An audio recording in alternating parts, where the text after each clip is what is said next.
Hi guys, welcome to the African Diaspora News channel. My name is Clarice Nzingi and today I bring you guys another fresh news story from the continent of Africa. So I just want you guys to know that when we Africans in Africa usually say that we do not have freedom of speech, then it is facts, because we actually do not have freedom of speech. So two popular TikTokers in Nigeria, Muhammad Bula and Muhammad Isa, have been sentenced to public flogging because they made TikTok videos mocking at the governor of their state. So these guys are in Kano State, the Kano State of Nigeria. That's the northern part of Nigeria. So there they operate under the Sharia law. So in the TikTok videos that these guys made, they were basically calling out their governor for sleeping on the job.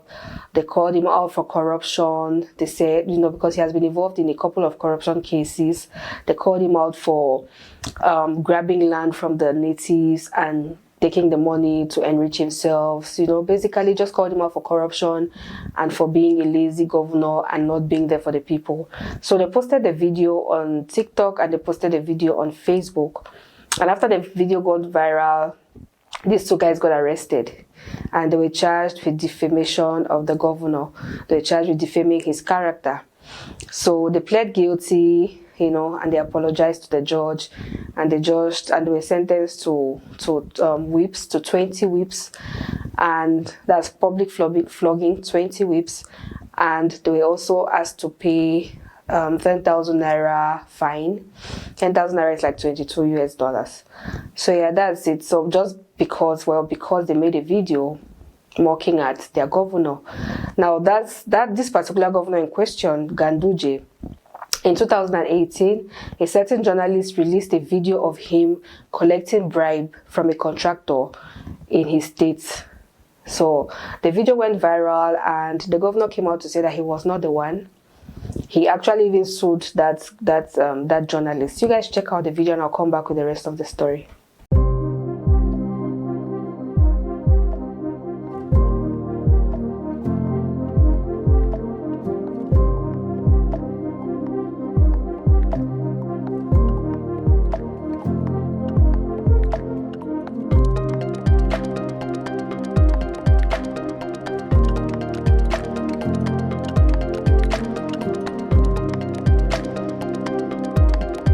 So you guys just watched the video. You can clearly see the governor collecting money, hundreds and thousands and hundreds of dollars from a contractor in his state. So after the video went viral, the governor actually sued that journalist who published the video, or he took him to court, but he later on withdrew the case from the court. Yeah, and after that was in 2018, and the next year, 2019, this same governor contested for elections. He contested for the post of governor again in Kano State, and he won the elections, despite the corruption scandal. So, that's happening in Nigeria, and the same thing happens in Cameroon as well. That's my own home country. Recently, there's a journalist in a private TV station called Equinox TV who is under investigation because he held a TV program and invited a guest who made a statement which is being labeled as defamation against the president of Cameroon. So as you all know, president of Cameroon he recently celebrated 40 years in power.